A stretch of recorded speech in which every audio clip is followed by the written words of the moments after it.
El ingeniero Fernando Storni, presidente de la Cámara Argentina de Feedlot, está con nosotros. Fer, próspero 25 para vos, tu familia y la familia feedlotera en la Argentina.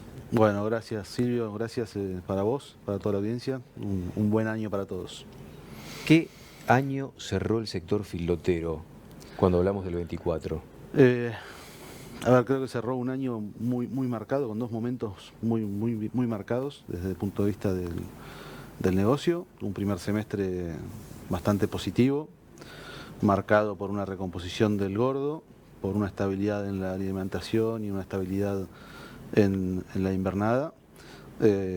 Permitió a muchas empresas que se habían descapitalizado durante 2023 en ese momento de sequía tan fuerte y tan pronunciada y grandes encierres y pérdidas importantes, recapitalizarse. En el análisis nuestro, donde segmentamos los porcentajes de ocupación y vemos la evolución o la participación o la actividad en cada empresa en función del tamaño, nos encontramos con empresas menores o más chicas en tamaño que volvieron a tener una actividad más importante durante ese primer semestre.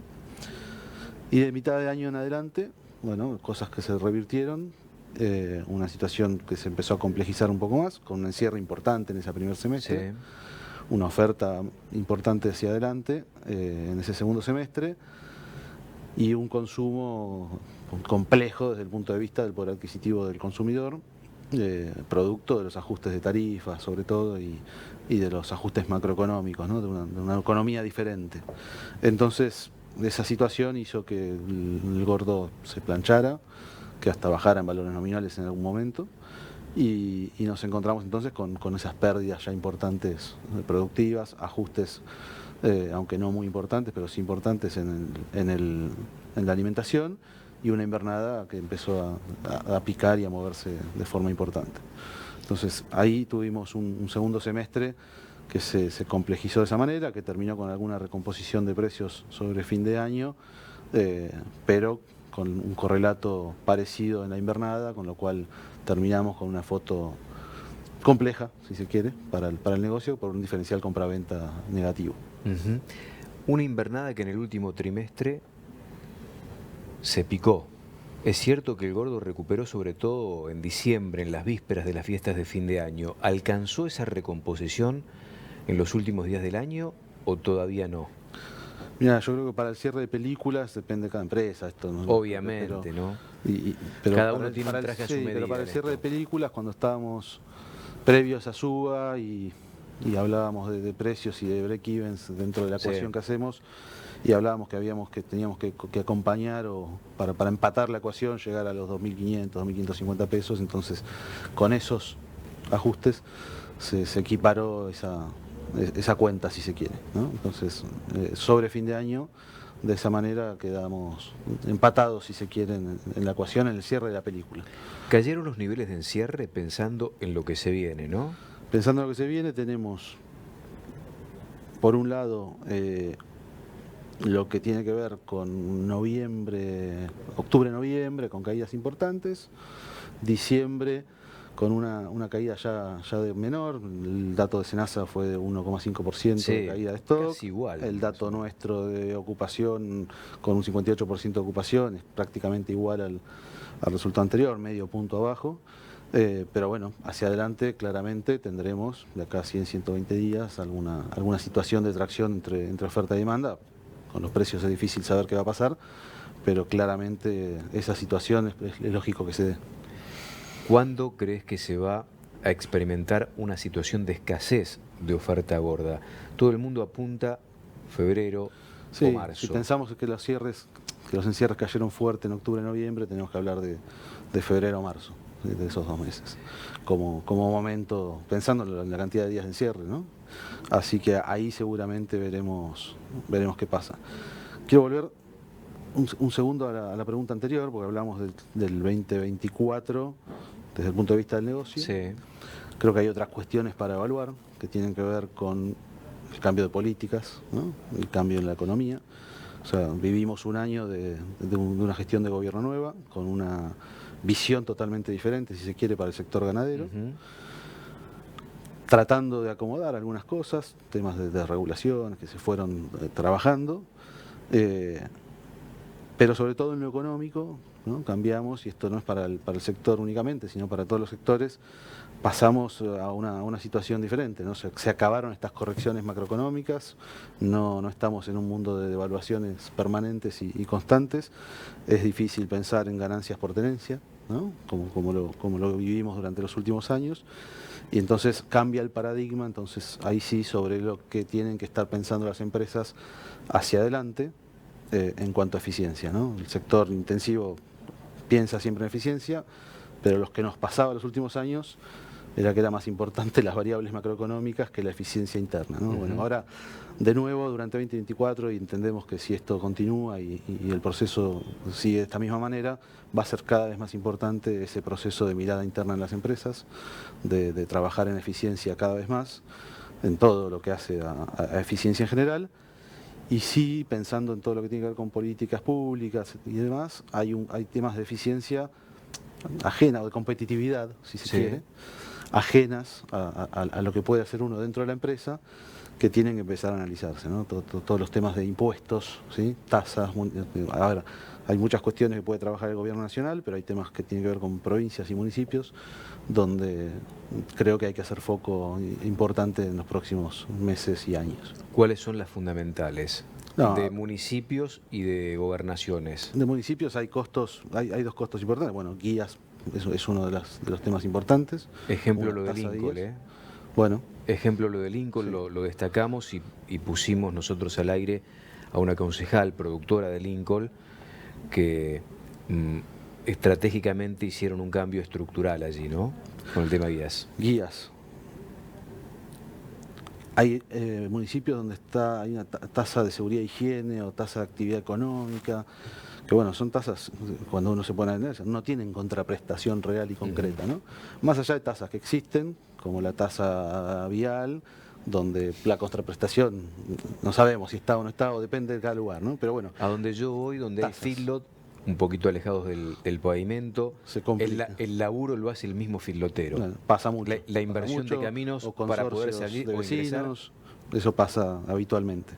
Pero bueno, ahí hay foco. Todos hablamos de costos, en definitiva, ¿no? Entonces, ahí hay un foco. En provincias, claramente, ingresos brutos es fundamental, y ahí uno ya piensa en algún tipo de, nuevamente, pacto fiscal, trabajo nación-provincias para analizar esto de manera profunda, porque va a ser clave, digamos, si vamos a estar en una economía de estabilidad donde se acabó ese ajuste o esa competitividad, no te la da más el ajuste de precios, bueno, claramente hay que trabajar cada vez más finito, y ese va a ser un eje importante, creo yo, para los próximos años. Dentro del sector de hotelería, ¿qué representa en porcentaje hoy la inversión de la industria exportadora? Estamos, a ver, hoy cuando analizamos los datos del último informe nuestro, de la hacienda que está en hotelería, de las empresas que dan servicio de hotelería, la mitad de la hacienda que está encerrada pertenece a la hotelería. Hay una participación importante de las empresas, de hacienda propia de las empresas hoy. Si se quiere, subió un poquito, por lo menos en el último informe, la participación de hacienda propia, pero el 50% de la hacienda encerrada en las hotelerías es de la industria en general, y 50% de eso pertenece a la industria de exportación y 50% al consumo. Y este proceso de mayor capitalización, hacienda propia es capitalización por parte del filotero, ¿vino por necesidad porque no hubo inversión de la industria, tanto de consumo como de exportación, y al filotero no le quedó otra cuestión que para licuar costos meter algo más de lo propio? A ver, depende de cada empresa también y del análisis que haya hecho cada uno, no lo sé en detalle. Yo creo que tuvimos durante gran parte del año pasado, sobre todo la primera etapa, ese cambio por una cuestión de negocio, y en la segunda etapa quizás por mantener ocupación. Mantener ocupación. Sí, a ver, o expectativa de negocio hacia adelante también. Sí. Difícil, de nuevo, no lo sé en detalle. Y bueno, la expectativa también. Pero creo que tiene que ver con una recuperación del precio del gordo también ahora a la vuelta de la esquina. De nuevo, ahí cuando hablamos de recuperación de precio del gordo, si yo me pongo, no sé, los 3.000 pesos hoy de la invernada, bueno, tengo que estar pensando en un 13-15% de recuperación del precio del gordo para equiparar más o menos esos valores y empatar la ecuación, ¿no? Hoy compras invernada en 3.000 y para que te dé el saldo positivo del negocio tiene que levantar un 15% el gordo. Para que sí, 13% para empatarlo, 72.000 pesos de pérdida nos daba el margen bruto último que hicimos del informe de esta semana, con lo cual necesitas ese 13% para empatar la ecuación. Y bueno, y pensar en un 13% en una situación macroeconómica actual, digamos, ¿no? No es lo mismo que pensarlo hace 2 años, ¿no? Hace 2 años pensábamos en estar parados en principios de enero y pensar en hace 1 año, 2 años, digo 1 año, y pensar que iba a pasar en marzo y si te decían 25% no era nada, ¿no? Tal cual. Hoy pensar en un 13%, bueno, guarda, se tienen que dar las condiciones para que eso pase. Sí, sí, es una expectativa casi de máxima para algunos. Sí. 13, 15, ¿no? Exacto. No sé, después veremos. Sí. Pero por ahí Sí, digamos, ya no estamos en esa situación que vivíamos hace 1 año. Totalmente. ¿Se consiguen, verdad, 3.000 pesos hoy? Yo creo que sí, digamos, ya digamos, bajó la espuma de fin de año también. Bajó la espuma y que las conversaciones de compras, y también está donde se para cada uno, evidentemente, pero 2.900, 3.000 pesos hay compras. Con Alberto Weiner hablamos de la necesidad de incrementar la producción en base a aumentar el peso de faena. ¿Ustedes notan que en los corrales, en los últimos años, se ha ido aumentando el peso de faena, el peso de salida de los animales? Yo creo que sí, que en los corrales sí, porque justamente por la participación de la industria de la exportación. Que busca otra cosa. Previo a 2015, prácticamente no estaba la industria de la exportación en los corrales. Cuando se incorpora la industria de la exportación, y cada vez con un vínculo mayor, bueno, vamos cada vez hacia animal más pesado. Con lo cual, hablamos de una producción el año pasado de 4.500.000 cabezas que pasaron por los corrales. Bueno, si una parte corresponde a la exportación, tenemos que claramente, con respecto a hace unos años, un aumento del peso dentro de los corrales. Con respecto al aumento de la producción, lo que hay que fomentar es la demanda. Eso se va a dar en función de la demanda, digamos. Si la demanda está traccionando y tenemos precio para hacer negocios, vamos a tener un aumento de la producción seguramente, yendo a más kilos y produciendo más kilos justamente para abastecer esa demanda. Hay mucho filotero que ensayó en los últimos años con mayor presión el proceso de recría, o en corral o en campos alquilados. Sí, con un corte importante por la sequía 2023. Claro. Tuvimos ese corte donde no quedó pasto y eso desactivó un montón de procesos de recría. Eso, más las medidas de restricciones de exportaciones que desalentaron también en algún momento, pero de nuevo, con esa vuelta en 2015 hacia una mirada de más largo plazo con los mercados externos, volvieron a empezar esos procesos de recría y creo que hacia adelante hay cada vez más expectativa en función de eso, ¿no? Bueno, de hecho, cada vez más se habla del novillito recriado como insumo, sí, ¿no? En los corrales. Sí, ¿no? claro. Creo que previo a 2015 no hablábamos de esa categoría como ingreso, ¿no? Había recrías más en los corrales, pero entiendo que sí, que cada vez va a ser más importante y cada vez si hay negocio, de nuevo, vamos a estar mirando eso. La expectativa de largo plazo hacia el negocio de exportación es interesante. Quizás la coyuntura es complicada, ¿no? Pero la expectativa es interesante, lo hemos hablado, hemos hecho una jornada en la Cámara que nos has acompañado con esa mirada de los mercados externos, donde hablamos de esta demanda de calidad de carne hacia afuera, y ya no crecer en volumen, sino crecer específicamente en esos mercados de alta calidad. Que pide cada vez, los mercados que demandan mayor calidad piden cada vez un animal con mayor permanencia en el engorde, mayor permanencia, en el cierre. Sí, bueno, 200 días te hablan algunos. 200 días, pero ya 150 y 170 días ya es corriente si se quiere para esos mercados. Es raro porque el promedio siempre fue 90-120, ponerle 110 por la cuota 481, que era un reglamento de mínima. El mínima de 100 de dieta de engorde.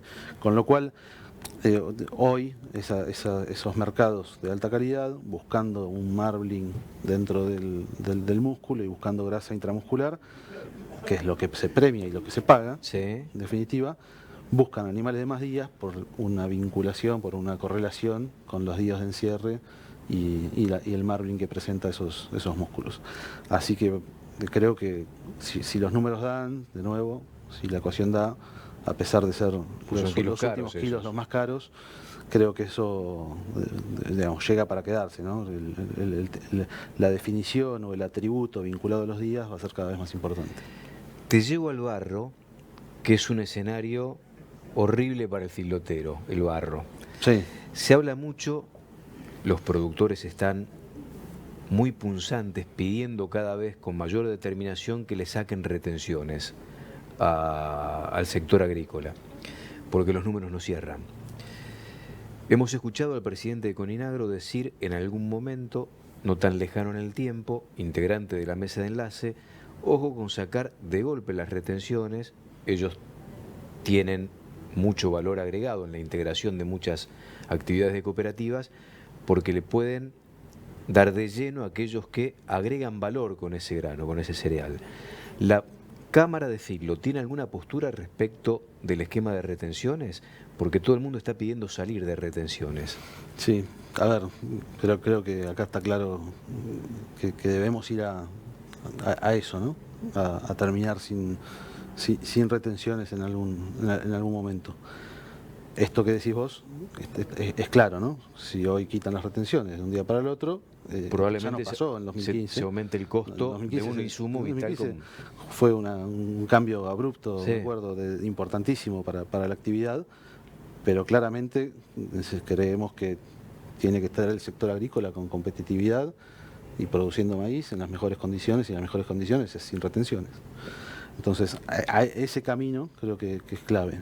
A la par están las retenciones ganaderas, que hay que también eliminarlas, digamos. Entonces, no puede ser unilateral, digamos. Creo que tiene que ser, en todo caso, un análisis completo, tiene que y sumado, si se quiere, a devolver competitividad también de otra manera, ¿no? Con estas cosas que hablamos previamente. Entonces, el proceso debería ser un camino a la baja en las retenciones en todos los productos, claramente.